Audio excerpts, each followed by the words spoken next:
Assalamualaikum warahmatullahi wabarakatuh. Halo sahabat YouTube, semoga semuanya dalam keadaan sehat, dalam keadaan baik. Pada video kali ini kita akan sama-sama belajar tentang aplikasi Era4 Kurikulum Merdeka Jenjang SMP.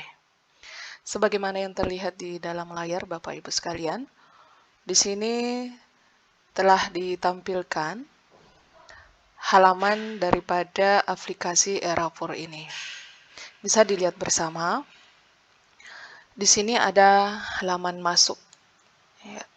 Terus ada username, password, dan ada masuk atau login ketika kita sudah mengisi username dan password.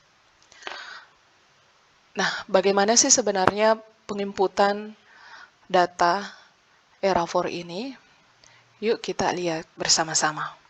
Di sini ada pilihan manual aplikasi untuk kita bisa mengetahui bagaimana cara pengisiannya. Berikut kita klik. Kita pilih manual untuk guru. Kita klik guru, ini petunjuk untuk para guru mata pelajaran. Berikut tampilan manual penggunaan aplikasi Era4 Kurikulum Merdeka SMP versi M.01 untuk guru mapel, pembina ekskul, koordinator P5, dan wali kelas. Bagaimana sih kami ini para guru login ke dalam aplikasi ini? Nah, berikut alur kerja guru dalam aplikasi ini. Pertama, kita akan login. Kita login di sini. Login pada aplikasi yang dimaksud, yaitu masuk di sini ya, Bapak Ibu. Kemudian kita setelah login, maka kita akan menginput tujuan pembelajaran. Dalam menginput tujuan pembelajaran, ada dua cara. Yang pertama, menggunakan jalur input langsung, di mana Bapak Ibu menginput nilai rapor dan buat deskripsi langsung ke aplikasi tersebut. Kemudian cara kedua, Bapak Ibu guru BK sahabat YouTube dimanapun berada, setelah penginputan tujuan pembelajaran, kita langsung masuk pada fitur tambahan.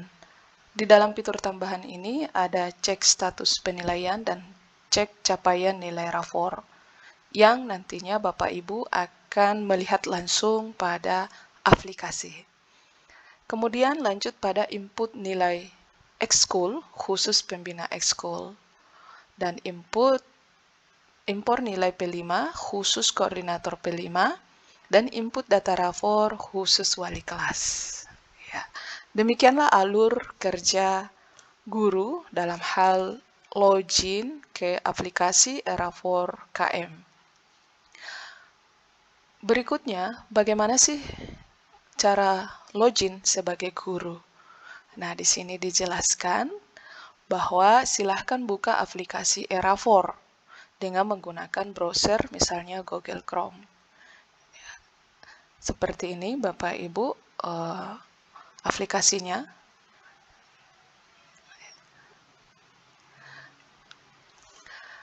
Kemudian, pada halaman login, lengkapi datanya. Silahkan lengkapi user password dengan data yang benar. Ya, di sini ya yang dimaksud Bapak Ibu. Ya, di sini ada username dan password. Ya. Kemudian, Bapak Ibu sekalian, bahwa username dan password ini bisa kita dapatkan dari administrator atau operator sekolah, di mana operator sekolah melalui menu user akan melihat username dan password kita. Kemudian klik sign in. Klik sign in atau masuk. Ya, akan muncul pilihan sekolah kita. Sebagaimana yang dilihat Bapak Ibu, pilih sekolah. Misalnya di sini contohnya SMP Negeri 2 Jatiroto. Ya, di sini akan muncul nama sekolah Bapak Ibu. Nah, setelah kita singin dan setelah kita memilih nama sekolah, lebih lanjut kita akan masuk pada halaman depan guru. Ya. Di sini halaman depan ketika kita sudah login. Seperti ini tampilannya Bapak Ibu sekalian. Di sini ada dashboard, ada menu guru, ada tujuan pembelajaran, nilai rapor, cek penilaian.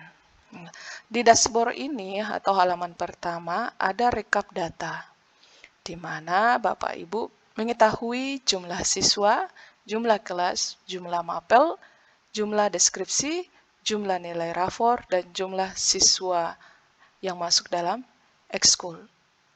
Selain itu, di halaman pertama ini juga ada manual e-rapor, kurikulum merdeka, SMP, dan panduan penilaiannya. Bapak Ibu boleh mengklik di bagian ini, dan secara otomatis akan muncul penjelasan secara manual.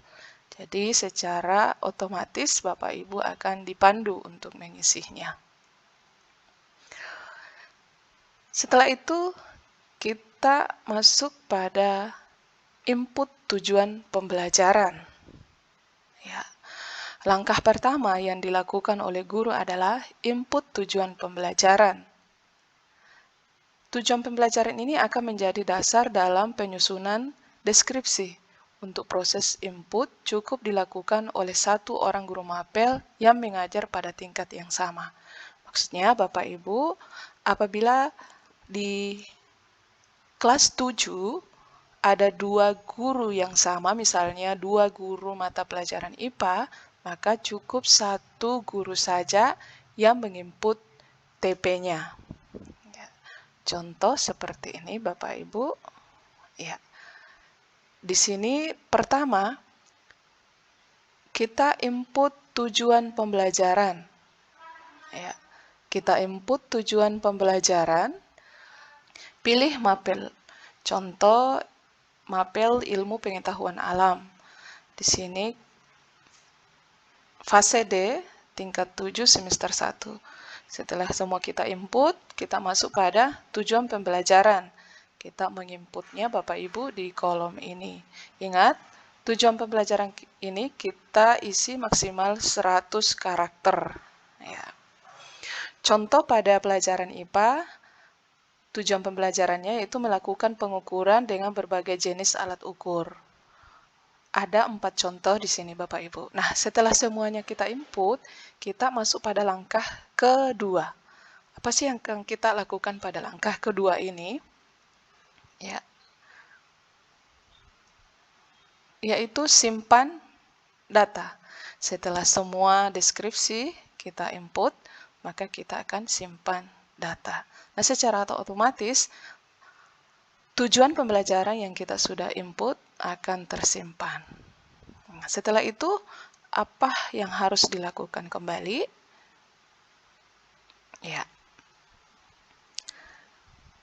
Setelah tersimpan, ya Bapak Ibu, setelah tersimpan, dan kita sudah mengisi semua data yang dibutuhkan seperti fase, tingkat, semester, dan tujuan pembelajaran, kita masuk pada input nilai rapor.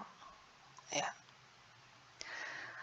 Pertama, penjelasannya bahwa pada aplikasi ini, nilai yang diinput berupa nilai akhir rapor dan deskripsi ketercapaian kompetensi tiap siswa yang nantinya akan langsung ditampilkan sebagai nilai dan deskripsi pada hasil cetak rapor.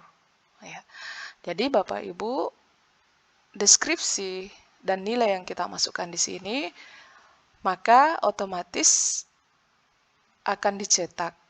Dan seperti itulah hasil dari rapor siswa tersebut, berdasarkan isian kita pada bagian nilai rapor ini. Ya. Lebih lanjut, pada input nilai rapor, kita akan mengisi pilihan kelas, mapel, dan semester.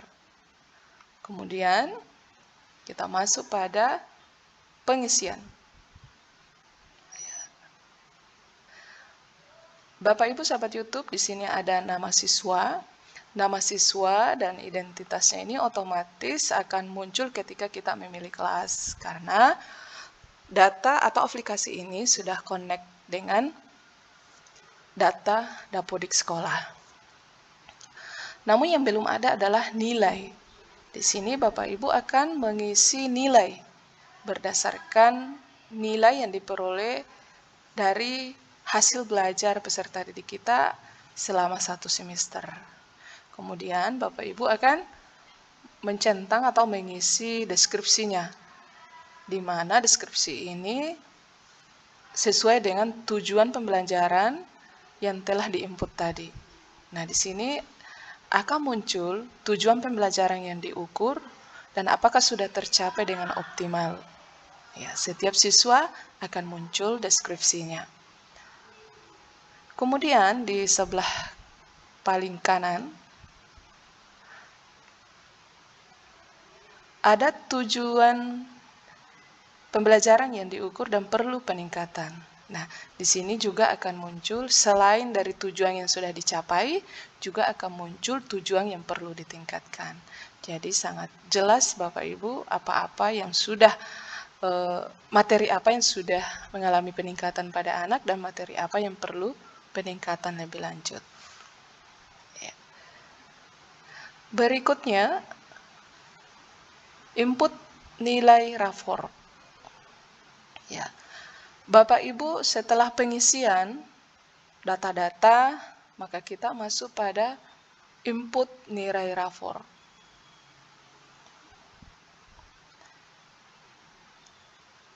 Melalui proses ini, maka nilai rapor akan disimpan dan deskripsi capaian tertinggi dan capaian terendah akan digenerate secara otomatis.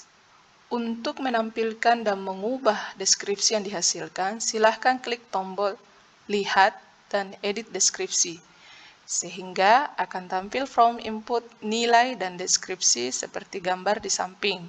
Silahkan edit dan sesuaikan deskripsi capaian tertinggi dan capaian terendah tiap siswa dengan cara mengetikkan langsung di kolom deskripsi capaian tertinggi maupun kolom deskripsi capaian terendah.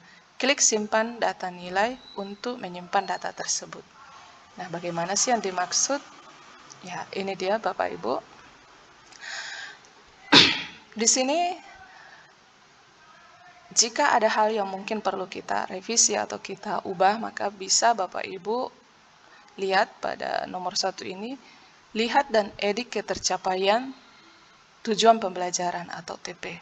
Jika menurut Bapak Ibu masih ada yang belum sesuai, maka Bapak Ibu boleh mengeditnya di kolom ini secara langsung dan langsung mengetikkannya ke dalam kolom deskripsi capaian tertinggi dan deskripsi capaian terendah. Di sini bisa diedit langsung ya Bapak Ibu, boleh diketik langsung. Nah, setelah itu kita simpan data nilai setelah poin kedua dan ketiga ini, yaitu capaian tertinggi dan capaian terendah ini sudah dianggap sesuai, maka kita simpan data nilai. Dan secara otomatis nilai akan tersimpan ke e-rapor Kurikulum Merdeka. Jadi, Bapak Ibu boleh memprintnya secara manual untuk memperlihatkannya kepada siswa hasil belajarnya selama 1 semester. Bagaimana Bapak Ibu? Sampai di sini sharing kita dan semoga video ini bermanfaat. Jangan lupa like, subscribe, dan komen. Terima kasih telah menonton. Assalamualaikum warahmatullahi wabarakatuh.